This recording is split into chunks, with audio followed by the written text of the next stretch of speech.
Bismillahirrahmanirrahim. Assalamualaikum warahmatullahi wabarakatuh. Waalaikumsalam.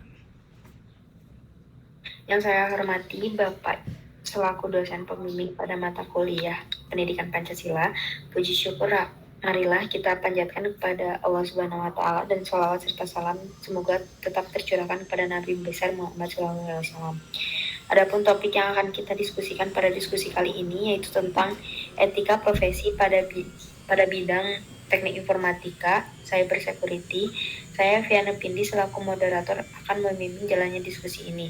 Sebelumnya, saya akan memperkenalkan anggota kelompoknya, yang dimana anggota kelompoknya bernama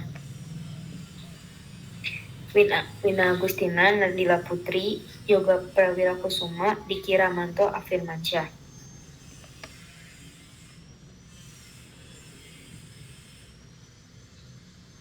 Kepada Wina, silahkan.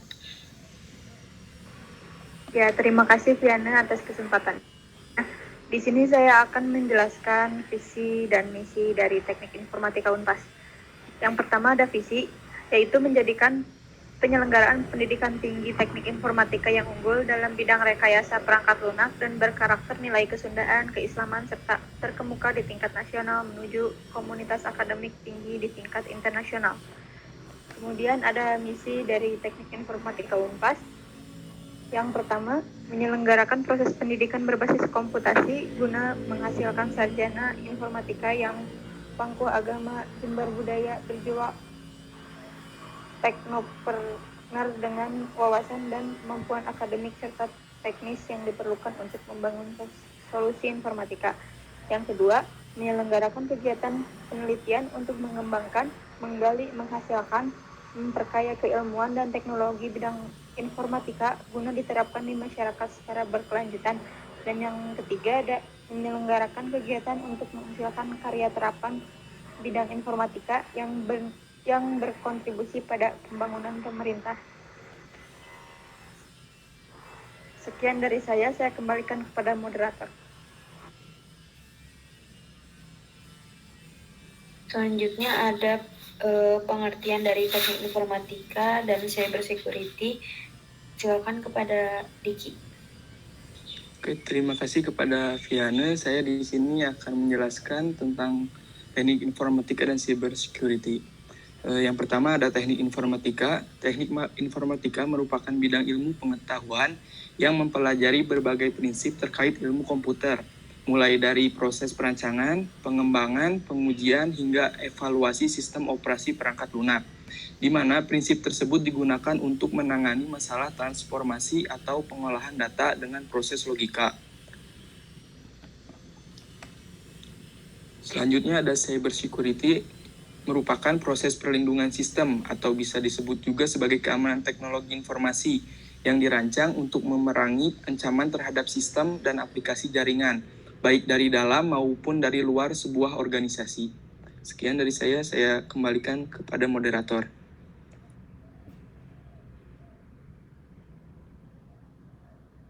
Selanjutnya ada diskusi tentang komunitas cyber security, keuntungan dan kegiatan.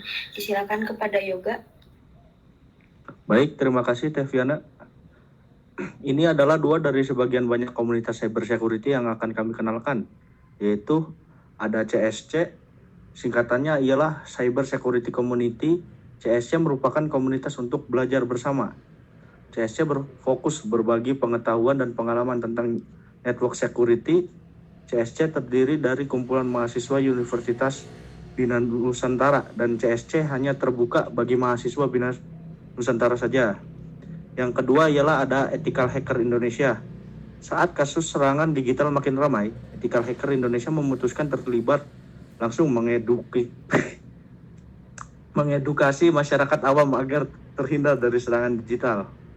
Ethical Hacker Indonesia telah mengadakan serangkaian yang isinya diskusi tentang mengedukasi mereka yang paham tentang cyber security ini. Tujuannya untuk mengarahkan mereka yang memiliki skill agar menggunakan kemampuan untuk hal-hal yang positif. Ya, setelah kita membahas komunitas, selanjutnya ialah ada keuntungan dan kekurangan dari cyber security tersendiri, yaitu yang pertama keuntungan. 1. Data sensitif terlindungi. yaitu seluruh data Anda bisa terlindungi dengan baik serta terhindar dari ancaman identity theft. Yang kedua, menjaga produktivitas sistem dan jaringan. Anda akan terlindungi dari malware dan ancaman lainnya sehingga Anda tetap bisa bekerja dengan lebih produktif dan aman. Yang ketiga, waktu pemulihan yang lebih singkat, bisa dengan cepat mencegah kerugian yang berlipat ganda. 4. Membangun kepercayaan pelanggan. Sistem keamanan yang kuat membuat pelanggan tidak akan cemas jika data mereka dieksploitasi oleh hacker. Yang kelima, memastikan web selalu bisa diakses. Nah, setelah keuntungan, mari kita lanjut ke kerugiannya. Yaitu yang pertama, pencurian data penting. Yang kedua, sabotase. Yang ketiga, ancaman tidak dikenal. Yang keempat, rentan terhadap kecurangan. Yang kelima, penipuan dan kecurangan. Ya, mungkin segitu saja dari saya. Saya kembalikan lagi ke moderator. Teviana, silakan. Baik, selanjutnya ada undang-undang, pengertian dan landasan etika dan pelanggaran yang akan dibacakan oleh Nadila. Baik, terima kasih Viana. Undang-undang tentang cyber security. Telah banyak terjadi pelanggaran di internet, maka dibuatlah peraturan atau yang bisa disebut dengan undang-undang untuk pelanggaran yang terjadi atas semua kejahatan sebagai dasar hukum. Yang mengatur undang-undang teknologi ialah yang pertama ada UU Undang-Undang Nomor 11 Tahun 2008 tentang informasi dan transaksi elektronik dan Peraturan Pemerintah Nomor 82 Tahun 2012 tentang penyelenggaraan sistem dan transaksi elektronik merupakan fondasi membangun keamanan cyber dan pertahanan cyber nasional secara organik. Secara organik maksudnya ialah keamanan dan pertahanan nasional dibangun oleh penyelenggara sistem elektronik secara semesta dan berkesinambungan.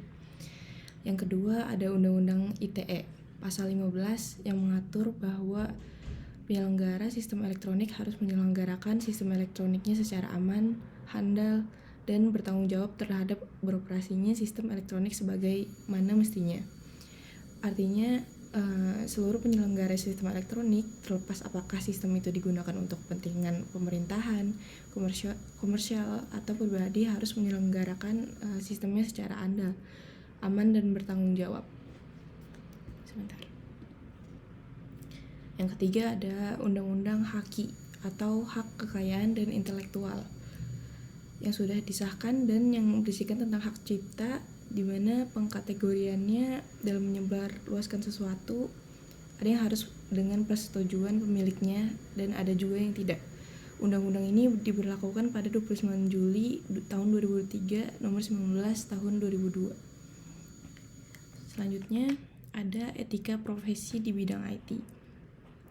Profesi bisa berdampak baik dan buruk tergantung bagaimana kita menggunakannya. Yang biasanya dianggap sebagai dua mata pisau, yang mana dua mata pisau yang tajam itu bisa menjadikan IT lebih bermanfaat bagi diri kita sendiri maupun orang lain. Dan mata pisau yang lainnya bisa menjadikan IT sebagai bencana sosial. Seperti halnya pembuatan dan penyebaran website yang tidak wajar seringkali terjadi pada saat ini di dunia maya. Dan masih banyak lagi contoh kejahatan yang terjadi di media sosial. Dengan membangun semangat kemoralan dan sadar akan etika sebagai orang yang ahli di bidang teknologi informasi, karena itu kita harus menjaga sikap. Karena di dunia maya pun ada aturan-aturan yang berlaku untuk dipatuhi dan berlaku untuk setiap orang. Dan pertanyaannya, bagaimana kita bisa menjadi seorang teknokrat yang bermanfaat bagi lingkungan sekitar? Jawabannya adalah bahwa kita harus bisa memberikan inovasi-inovasi pemikiran, gagasan produktif, dan aksi nyata untuk perkembangan teknologi informasi ke depannya.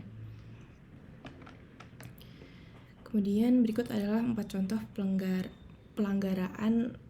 pelanggaran etika profesi di bidang teknologi informatika. Yaitu pertama, ada kejahatan komputer. Computer crime atau kejahatan komputer adalah kejahatan yang ditimbulkan karena penggunaan komputer secara ilegal.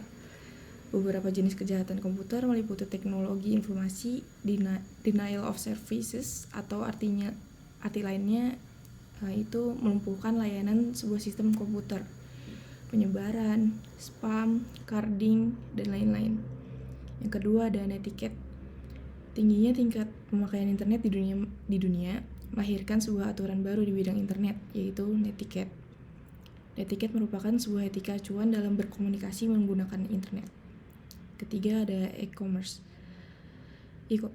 Pelanggaran etika di dalam e-commerce ini menghasilkan permasalahan baru pada perlindungan konsumen, permasalahan kontrak transaksi, masalah pajak, dan kasus-kasus pemalsuan tanda tangan digital. Dan yang terakhir ada pelanggaran hak atas kekayaan intelektual. Berbagai kemudahan yang ditawarkan oleh internet menyebabkan terjadinya pelanggaran haki seperti pembajakan program komputer, penjualan program ilegal, dan pengunduhan ilegal. Sekian dari saya kembalikan lagi ke Viana.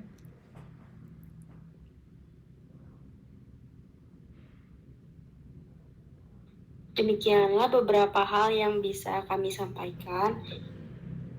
Sebelumnya saya mohon maaf sebesar-besarnya kepada hadirin sekalian apabila di dalam penyampaian tadi mungkin ada kesalahan kata atau beberapa pernyataan yang menyinggung hadirin sekalian. Kesimpulan dari tentang teknik informatika dan cyber security yaitu teknik informatika merupakan bidang ilmu pengetahuan yang mempelajari bagaimana menggunakan teknologi komputer secara optimal guna menangani masalah informasi atau pengolahan data dengan proses logika. Karena sekarang sudah zaman modern dan rentan kejahatan digital, maka dikenalkanlah cyber security. Cyber security adalah proses perlindungan sistem, data, jaringan, dan program dari ancaman atau serangan digital.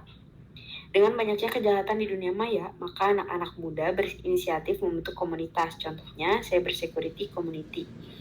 Cyber security juga memiliki keuntungan dan kerugiannya. Keuntungannya, jika sistem keamanannya sudah baik, maka itu akan sangat menguntungkan untuk individu atau kelompoknya. Seperti menjaga keamanan data penting, menjaga produktivitas atau sebagainya. Namun, jika sistem keamanannya masih rendah, maka akan timbul kerugian seperti bocornya data penting dan orang lain bisa memanipulasi data penting kita bahkan menghapusnya. Di profesi teknik informatika ini, khususnya cyber security, etika profesi sangat penting. Dengan orang yang memiliki etika profesi yang baik, di mana ia menaati undang-undang dan tidak berbuat seenaknya. Ia adalah orang-orang yang mempersatukan negara, menampung tenaga kerja baru, juga mampu mencerdaskan kehidupan bangsa. Profesi IT bisa berdampak baik dan buruk tergantung bagaimana kita menggunakannya. Demikianlah beberapa hal yang bisa kami sampaikan. Sebelumnya kami mohon maaf sebesar-besarnya kepada hadirin sekalian apabila di dalam penyampaian tadi mungkin ada kesalahan kata atau beberapa pernyataan yang menyinggung hadirin sekalian. Wassalamualaikum warahmatullahi wabarakatuh.